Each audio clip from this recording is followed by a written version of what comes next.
Si vous cherchez de l'action, un gameplay aux petits oignons, des mécaniques novatrices et un personnage charismatique, regardez ailleurs parce qu'aujourd'hui on va parler de Sonic. Vous savez, j'essaye d'en faire un rendez-vous régulier, ce concept où je rejoue à tous les jeux d'une série dans l'ordre pour voir comment elle a évolué. Et surtout voir si au-delà de leur impact historique, certains opus sont encore intéressants à jouer par rapport aux jeux modernes et leurs nouveaux standards de qualité. On s'est déjà penché sur Zelda, sur Forza, sur Mario, sur Donkey Kong, et justement sur cette vidéo, Xanor m'a suggéré que je m'attaque au Sonic.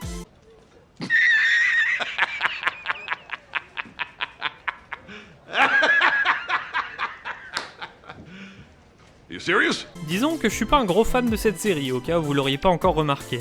Mais j'y ai pensé quelques secondes. Puis j'ai vu tous les épisodes que j'avais jamais osé lancer, Sonic Heroes, Sonic et le Chevalier Noir, et même l'idée de rejouer à un Sonic CD ou Sonic Unleashed m'a complètement démotivé. C'est mort. J'appelle le seul expert Sonic de mon entourage pour faire le travail à ma place, mon ami Mikox. Enfin, ami, n'exagérons rien. C'est un fan de Sonic, donc forcément, il y aura toujours une barrière gênante entre nous. J'adore les hérissons. On a fait beaucoup de vidéos ensemble dans le passé, donc ça fera sans doute plaisir à quelques anciens de le réentendre. Je vous laisse donc entre de bonnes mains pour discuter entre vous de votre série préférée.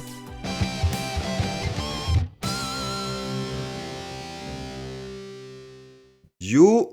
Alors oui, j'aime Sonic. Je sais pas vraiment pourquoi. Je pense avoir joué à la totalité des jeux de la série en fait. Mais je pense quand même savoir reconnaître ce qui a vieilli ou non par rapport à nos standards de maintenant. Du moins, je vais tout faire pour laisser mon affect de côté et voir si je peux pas être le plus objectif possible. J'ai rejoué à tous les Sonic principaux dans l'ordre. Oui, ne laissons pas RM faire ça s'il vous plaît. Histoire de voir s'ils valent la peine d'être faits aujourd'hui en 2023. Alors évidemment, quand je dis principaux, ça veut dire que je vais pas parler des opus portables ou des spin-offs. D'ailleurs, pour vous dire, je suis allé voir une liste sur un wiki Sonic sur internet, juste pour savoir en fait quels jeux étaient considérés comme étant principaux ou non. Ce qui fait qu'il n'y aura pas de Sonic Riders, sous-côté, de Sonic Rush, sous-côté, ou même de Sonic Boom. Là, on se concentre vraiment sur la série principale. Donc c'est parti!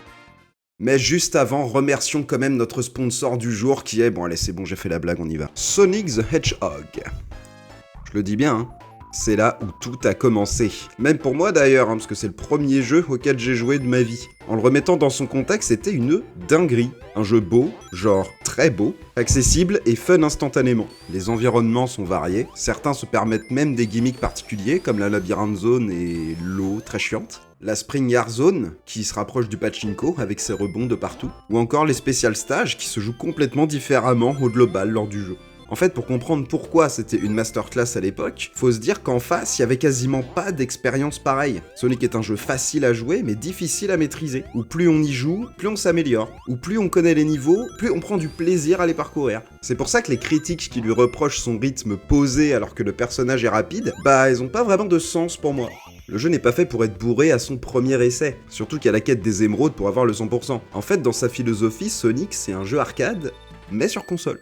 Et surtout, ce jeu, contrairement à ce que le marketing de l'époque voulait transmettre, n'est pas focalisé sur la vitesse, mais sur le platforming assez tight. Sauf qu'aujourd'hui, il peut être assez frustrant et surtout répétitif. Le fait d'avoir seulement 6 environnements composés de 3 actes chacun, justement, c'est répétitif. Ça répète les patterns en plus de créer une monotonie sur la fin de chaque monde. Il y a quelques répétitivités, même dans le level design. Alors j'ai encore beaucoup de respect et d'amour pour ce jeu, évidemment, mais quand même, malgré la variété de ses environnements, son gameplay très arcade monobouton et sa bande-son qui dégomme, je trouve qu'il n'est pas si accessible que ça à faire aujourd'hui. 2 points d'intérêt sur 5. Sonic the Hedgehog 2, ou Sonic 2. Alors c'est mon opus préféré, c'est même mon jeu préféré de tous les temps, et je pense pas que ce soit pour rien. Il est bien mieux rythmé et surtout plus jouissif à parcourir, même aujourd'hui. Finalement, sa philosophie des multiples runs pour s'en sortir sans se faire bolos, c'est bien atténué ici en fait. Ça le rend encore plus accessible, même s'il y a des cicatrices qui sont toujours présentes. Surtout dans les derniers niveaux. Il est aussi plus coloré, il y a Tails qui permet de varier un peu, mais vraiment juste un peu, je veux dire il peut même pas voler dans le jeu, c'est triste. Et les environnements sont plus nombreux et s'enchaînent bien. Cette fois on passe de 3 actes à seulement 2, ça aide beaucoup. Franchement il n'y a pas d'ennui dans le jeu, ça s'enchaîne juste trop bien. Notamment car la vitesse est davantage mise en avant au sein du level design. Ce qui fait qu'en plus d'être plus grisant à l'écran, l'identité de la série est mieux retranscrite au sein même du game design, et c'est pour le mieux. En plus de démarquer la concurrence, ça donne une nervosité supplémentaire qui est super agréable. En plus de conserver ce côté super arcade, ou bien que plus accessible, il reste toujours de plus en plus jouissif à faire, surtout parce qu'on finit par bien connaître les pièges, les ennemis, ou même les chemins les plus optimisés à prendre. Seul réel souci, la quête des émeraudes et le boss final casse le momentum du jeu, tant c'est tout l'inverse dans sa philosophie. C'est frustrant et chiant, mais en vrai c'est tout. 4 sur 5 quand même. Ça reste un très bon jeu de plateforme, et à mon sens, le jeu typé arcade du genre à faire, même encore aujourd'hui. Sonic CD. Alors là, on change complètement de mood, on est sur de l'exploration dans un jeu de plateforme. Et ça a beau avoir plus d'ambition, bah ça casse surtout les couilles. La recherche y est frustrante, on se perd, c'est bordélique. En fait, on s'amuse pas vraiment, je trouve. Les niveaux sont certes adaptés à l'exploration, mais pas le gameplay du coup. On a surtout envie de foncer dans les niveaux qui sont vastes et labyrinthiques. On veut s'y balader pour le plaisir et pas pour trouver une pauvre machine à défoncer. Surtout que rien nous indique leur emplacement ou même leur nombre. Surtout que je l'ai pas dit avant, mais il y a une mécanique de voyage dans le temps dans le jeu. Sur le papier, c'est sympa, mais ce ne sont que des contraintes supplémentaires nécessaires au 100% qui cassent encore plus le rythme du jeu. Non, vraiment, c'est lourd. Surtout qu'à part le premier monde, on a que des environnements super industriels qui s'enchaînent sans cesse. Ça permet pas vraiment autant de variété d'ambiance que dans les opus précédents. Et sinon, les spécial stages sont chiants aussi. Ils sont pas très maniables et ils sont frustrants. Heureusement que les musiques tuent, que ce soit l'OST Jap ou US, mais ce sera qu'un point sur 5 pour moi. Sonic 3 and Knuckles, l'opus Mega Drive le plus complet, le plus beau aussi. Il y a 3 personnages jouables qui ont leurs propres aptitudes, ce qui permet de varier un peu les runs. Il est quand même un peu moins bien rythmé que le 2, je trouve. Pour la partie Sonic 3, les niveaux sont plus linéaires, ils sont peut-être trop. En fait, de tous les opus Mega Drive, c'est finalement le plus calibré, comme si c'était un jeu first party Sony de l'époque. Le jeu est bien produit, les niveaux sont davantage maîtrisés, voire millimétrés par moment. Il y a même un mode multijoueur en compète, dans des petits niveaux designés pour. Pour la partie Sonic et Knuckles, les niveaux sont plus grands, mais ça peut perdre un peu tant l'exploration rentre dans l'équation, surtout pour le 100%. Certaines zones sont trop labyrinthiques. Alors oui, du coup vous le savez sûrement, mais le jeu a été coupé en 2 à l'époque, pour des raisons commerciales. Sonic 3 est sorti dans un premier temps, puis Sonic & Knuckles est arrivé plus tard en tant que deuxième partie du jeu. Il est ensuite possible via la technologie Lock-On, assez rigolo pour l'époque en vrai, de combiner les 2 jeux pour avoir l'expérience complète, du DLC physique avant l'heure si vous voulez. En soi, il est complètement faisable de faire chaque partie séparément, mais il y aura un sentiment d'inachevé. Sonic 3 se boucle assez vite et de façon trop abrupte, et Sonic & Knuckles, lui, n'est pas beaucoup plus long, en plus de retirer le système de sauvegarde et la possibilité de jouer Tails. Non, vraiment, aujourd'hui, vaut mieux faire le jeu complet tel qu'il a été conçu à la base. Ce qui fait qu'avec Sonic 3 et Knuckles, on a un total de 14 environnements différents, qui sont tous constitués d'un mini-boss à la fin du premier acte, et d'un vrai boss à la fin du second. Ces mêmes environnements sont très variés, on passe par plein de moods différents, et tous reliés entre eux de façon cohérente, en plus d'être vraiment, mais genre vraiment beau pour la console. C'est sûrement le jeu le plus beau et le platformer le plus complet de la Mega Drive, mais malgré l'ambition, ça s'en ressent vachement au final que c'est plus convenu, c'est moins foufou que les 2 premiers. La rejouabilité est moins efficace du coup, ce qui fait que la philosophie arcade des premiers opus s'estompe un peu, c'est dommage. Je mettrais quand même 3 sur 5, il reste cool et intéressant.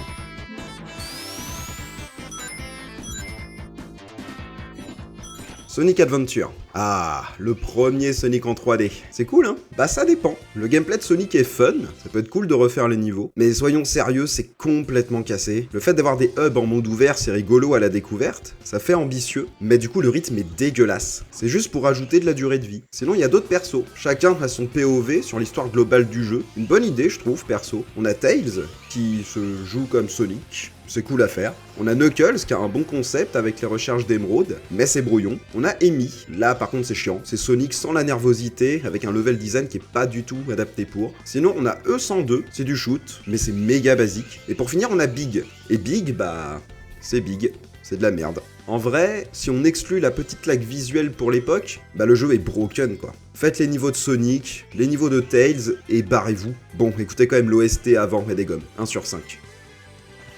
Sonic Adventure 2. J'ai des trucs à dire sur ce jeu.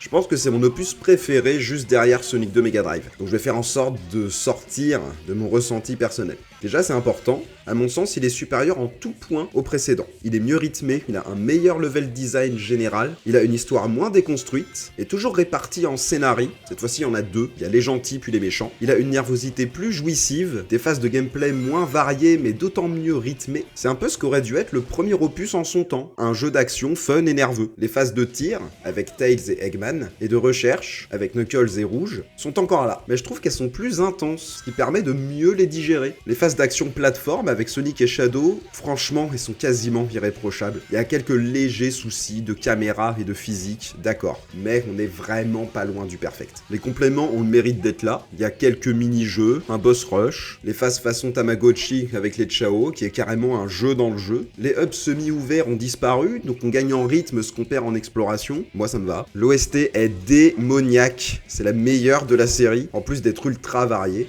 Puis merde quoi, on peut jouer les méchants, c'est trop cool. Beaucoup disent que c'est le meilleur opus 3D de la série, et je peux pas vraiment leur en vouloir. Ceci dit, à découvrir aujourd'hui, c'est pas vraiment le top.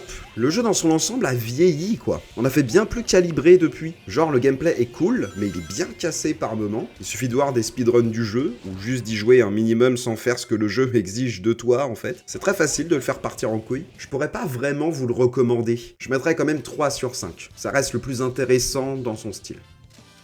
Sonic Heroes, c'est le premier jeu de la série en 3D que j'ai fait. Je me souviens encore de ce Noël 2004 où j'ai eu ma GameCube et mes jeux. Mais bref, mettons la nostalgie de côté, ce jeu a très mal vieilli. Il y a un système d'équipe dans le jeu, un personnage rapide qui se déplace super vite, un personnage puissant qui peut casser plein de trucs, et un personnage qui vole. Le souci là-dedans, c'est que dans l'ensemble, la jouabilité est hyper sensible. On n'a pas l'impression de contrôler le personnage comme on le voudrait, ce qui fait que perso, j'ai tendance à me servir surtout de la formation de vol dans le jeu, pour avoir plus de précision. C'est un peu le pompon sur la Garonne, si vous voulez mon avis. Putain, mais c'est quoi ce texte de merde? En vrai, ce gameplay par équipe, il reste original et il permet un peu de recentrer la structure du jeu, mais même en mettant de côté les imprécisions de gameplay, il est surtout vachement répétitif, car pas vraiment jouissif à jouer. Surtout qu'il faut le faire avec chacune des 4 équipes proposées par le jeu, dans les mêmes niveaux, à quelques différences près. Sauf avec la Team Chaotix, où là c'est carrément différent, il faut chercher des trucs et c'est nul. Et ça pour ne serait-ce que boucler son scénario. Et quel scénario?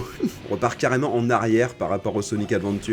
C'est simpliste, c'est bateau, c'est niais. Je dis pas que les Sonic Adventure sont des masterclass d'écriture, mais au moins il y a un propos, et ça peut te motiver à finir le jeu. Bah là non. Sinon pour la progression globale, on repart sur du classico, des zones différentes qui s'enchaînent avec un boss à la fin de chacune d'entre elles. C'est cool de retrouver cette formule, mais c'est du coup moins ambitieux que dans les Sonic Adventure. La bande son par contre est une masterclass, l'une des meilleures de la série. Le multilocal, c'est un peu rigolo, et le jeu dans l'ensemble est plutôt joli, c'est coloré, c'est très fluide, ça fait plaisir, mais ça cachera pas la misère. Franchement, vous ratez pas grand chose si vous le loupez aujourd'hui. 2 points d'intérêt sur 5. Sonic the Hedgehog, ou Sonic 2006. Soyons francs, c'est une merde. Et je pense que tout le monde le sait. Tout le monde s'est déjà moqué de ce jeu, et à juste titre. C'est buggé, c'est mal opti avec ses chargements de l'enfer. Les personnages sont incontrôlables tellement c'est foiré. Et en plus, le scénar pue la merde à vouloir se complexifier pour rien. Mais vous savez quoi? Franchement, je vous inviterais presque à le découvrir. Non pas parce qu'il est cool à faire, au contraire, mais justement parce que c'est le résultat d'une ambition tellement démesurée, juste impossible à retranscrire, vu les délais et les effectifs des équipes de développement de l'époque, que c'est fascinant. En gros, c'est Sonic Adventure 3, mais pas fini. Le jeu n'est pas fini, tout simplement. Il aurait pu, et même aurait dû, être une bombe atomique à sa sortie, la suite logique des Sonic Adventure, avec plus de budget, d'ambition, de maîtrise, le Sonic ultime de l'époque en fait, mais du coup non. Au final, c'est juste de la merde. C'est juste un gâchis. Mais franchement, pour vous rendre compte à quel point c'est foiré, jouez-y. Et juste pour ça, je mettrais 2 points d'intérêt sur 5.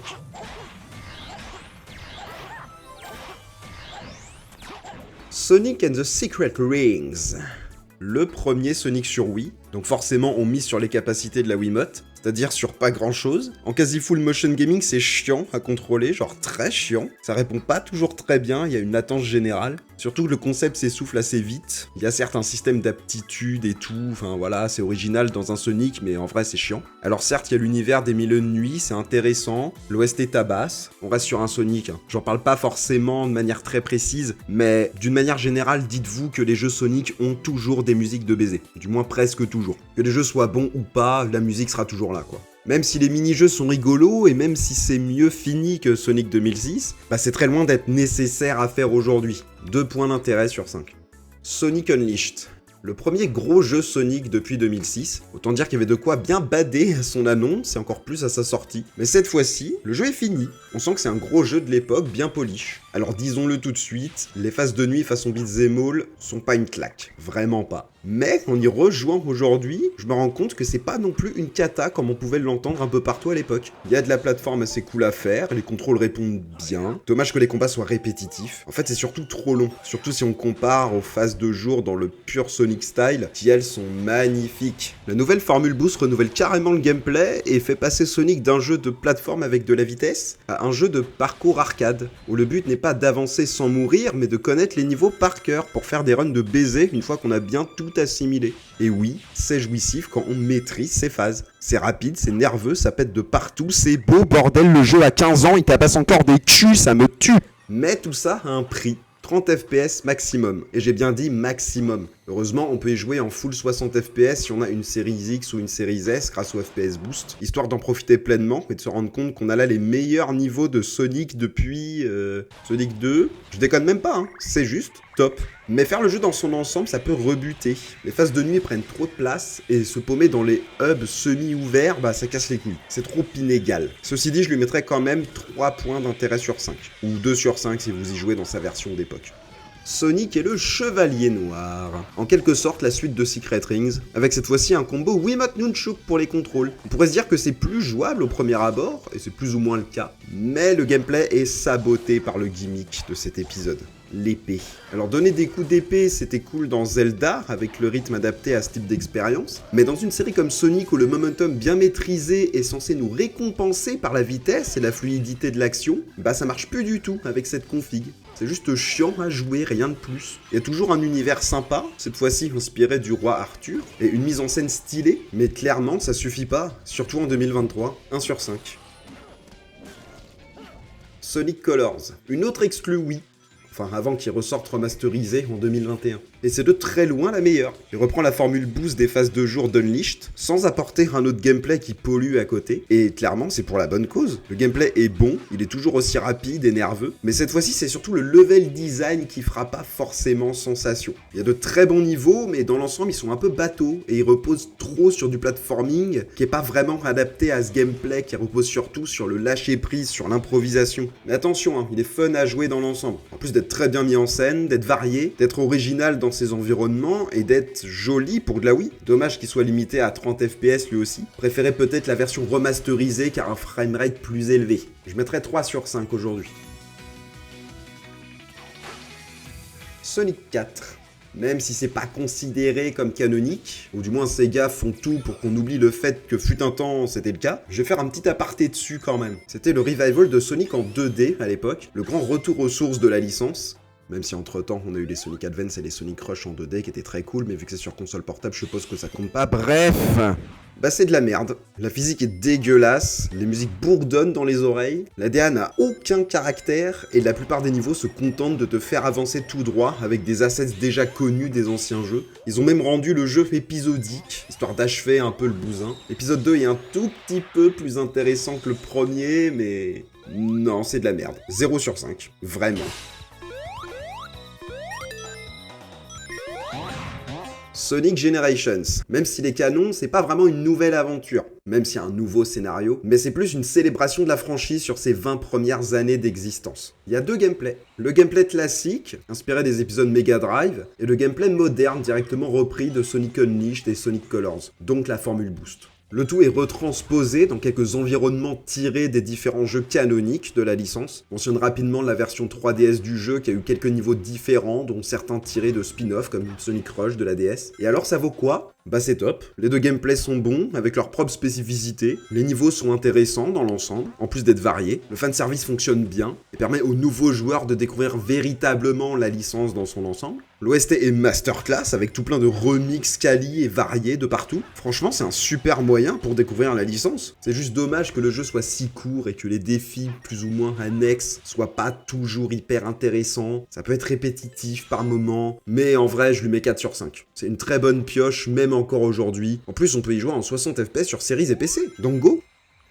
Sonic Lost World. Dernier épisode canonique, exclusif aux consoles Nintendo, même s'il est sorti plus tard sur PC. Il a voulu renouveler la formule et s'éloigner de la formule Boost, le tout pour faire du Mario Galaxy. ou même devrais-je dire du Mario en fait. On y retrouve tous les éléments pour souhaiter s'en approcher. Les sempiternels mondes de verdure, de désert, de neige, de lave, les musiques plus réconfortantes, les méchants qui ressemblent à une fusion entre des Pokémon et des mascottes de Gulli, le gameplay basé sur le air control plutôt que sur la course. C'est ça en fait, c'est Mario. Mais Mario pour les enfants. C'est aseptisé, voire infantilisé. Le scénario est ridicule. Alors certes, on joue pas à Sonic pour ça, mais quand même. Les niveaux sont lents et surtout chiants en fait. C'est pas du tout adapté, en plus de pas être bien maîtrisé. Pourtant, il n'y a pas de problème majeur dans ce jeu, c'est juste chiant. En plus, il est full gamepad sur Wii U, alors nique-toi. Mais il reste bien fini. Je mettrais 2 sur 5.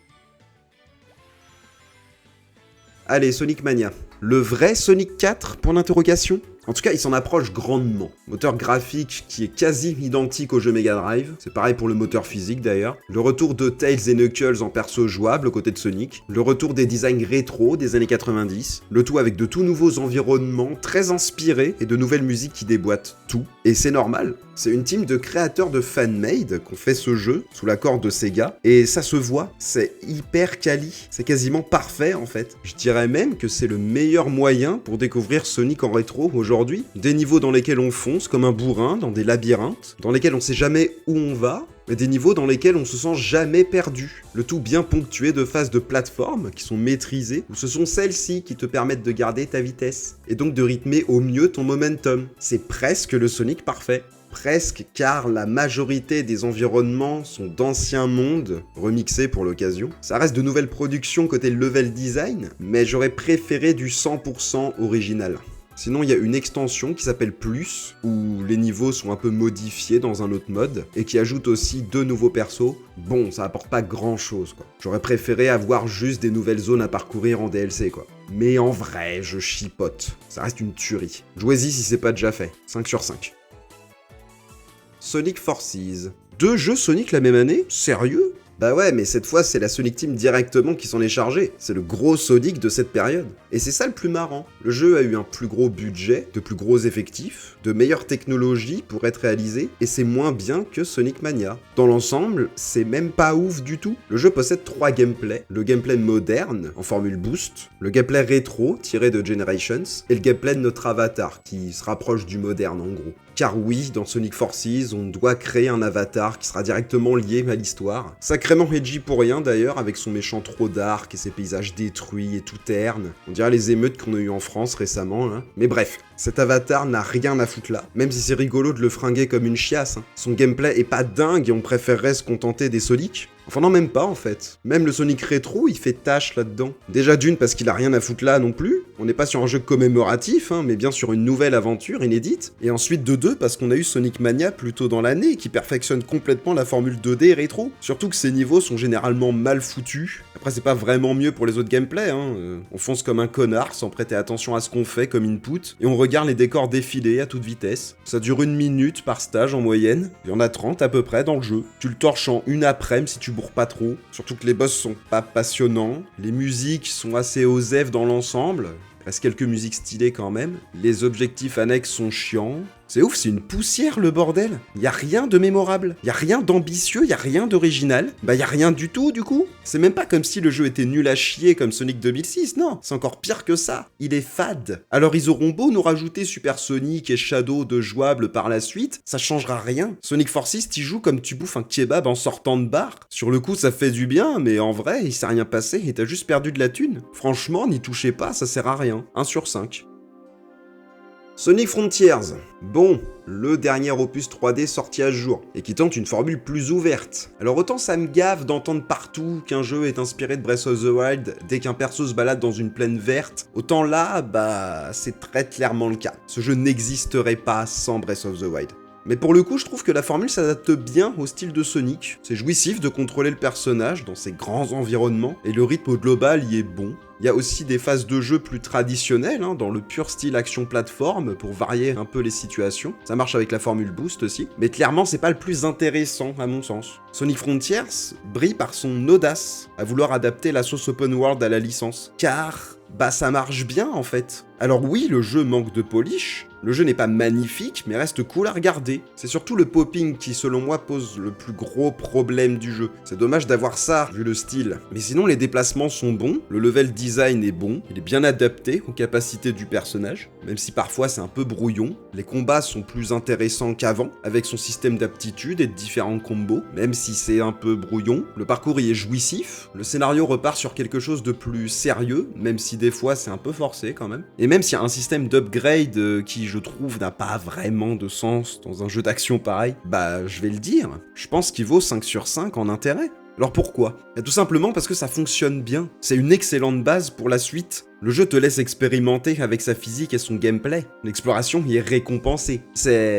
En fait, c'est fun de jouer Sonic dans le jeu. Il a jamais aussi bien bougé dans un jeu en 3D. C'est vraiment un bon jeu dans sa plus simple définition. On s'amuse en fait. D'ailleurs, plus j'y joue, plus je vois ses qualités, et surtout son potentiel, qui cette fois n'est pas gâché par un gimmick ou un rush de sortie. Bon après, il aurait quand même mérité un peu de peaufinage, c'est vrai. Mais franchement, je vous le dis très clairement, jouez à ce jeu dès que vous le pouvez. Prenez pas en compte la critique professionnelle, qui accuse son manque de polish et qui, selon elle, pète complètement le reste du jeu, surtout quand t'as Pokémon Écarlate et Violet qui ont les mêmes soucis x 1000, mais bon, visiblement, on s'habitue, et la fin est trop bien, donc ça va. Bref, n'écoutez pas les gens qui vous disent que Sonic en open world ça n'a pas de sens, que Sonic en 3D ça ne fonctionne pas, que ça n'a jamais fonctionné, c'est complètement faux. Ce jeu est bon. C'est très loin d'être parfait, c'est un peu bordélique par moments, c'est pas toujours palpitant, des fois ça manque un peu de polish, ok ? Mais le jeu est bon, alors jouez-y, montrez à la Sonic Team qu'ils sont sur la bonne voie, et que la série a enfin un axe d'évolution qui peut faire sens, si c'est maîtrisé du début à la fin. Sonic Frontiers n'est pas parfait, loin de là, mais c'est encore moins un jeu moyen qui est complètement cassé, même s'il y a des problèmes. C'est un bon jeu qui mérite d'être joué, et pas regardé lors d'un stream ou lors d'une vidéo écrite qui lui accorderait des points d'intérêt A. Bref, jouez à Sonic Frontiers. Je le redis, 5 points d'intérêt sur 5. Voilà! Bon, je peux dire quoi, moi, pour conclure ? Bah, en vrai, Sonic, c'est une série qui dure depuis plus de 30 ans maintenant, qui a eu plein de jeux qui sont canons ou pas. On peut avoir tendance à se perdre si on veut s'y mettre. Bah, vous l'avez vu, je pense, il n'y a pas beaucoup de jeux que je pourrais vous conseiller réellement. Et ça, c'est pour la raison suivante. Sonic, c'est une licence qui compose avec son époque. Rien n'est intemporel dans cette série, à part peut-être son chara-design, mais ça, c'est full personnel. Des jeux comme Sonic Adventure sortent au bon moment, mais ensuite, ces mêmes jeux accusent le poids des années. Et ça, c'est quand ils sont pas juste inintéressants dès le moment où ils sortent. Moi, perso, je suis fan de Sonic, et j'ai mis très longtemps à me demander réellement pourquoi. Alors vous pourriez me dire que c'est la nostalgie des premiers jeux, c'est très probable. Mais il y a un autre élément qui m'est venu récemment, c'était il y a pas si longtemps, et cet élément me permet d'affirmer définitivement pourquoi j'aime Sonic. J'aime Sonic car j'aime Sega, en fait. Leur licence, leurs anciennes consoles, leur esthétique, leur philosophie arcade. C'est une vision du gaming qui, moi, me parle. Et Sonic, ça en est le meilleur représentant. Ce qui est pas trop mal joué, pour une mascotte, on va pas se mytho. Donc moi, oui, je peux rejouer à tous ces jeux aujourd'hui. Je suis suffisamment attaché au personnage pour m'infliger quelques trucs nuls de temps en temps, même encore aujourd'hui, ou même pour affirmer que certains opus, qu'ils soient canons ou pas, se font un peu cracher dessus pour pas grand chose. Mais vous, c'est à vous de voir. Vous aimez l'arcade, vous aimerez Sonic, du moins certains opus. En vrai, faites Sonic Mania, Generations et Frontiers, ça devrait vous permettre d'avoir un bon aperçu sur ce que la série peut vous apporter sans prendre tout votre temps. Et Sonic 2, allez, c'est mon préféré, donc je vais pas vous dire de pas y jouer. Bon bref, ça m'a fait plaisir de vous parler de Sonic, ça m'a fait plaisir d'avoir permis à RM de ne pas le faire, et ça m'a fait plaisir d'avoir apporté ma contribution dans une vidéo YouTube pour la première fois depuis des années. C'était Mikox, ma chaîne sans contenu est en description. Bisous.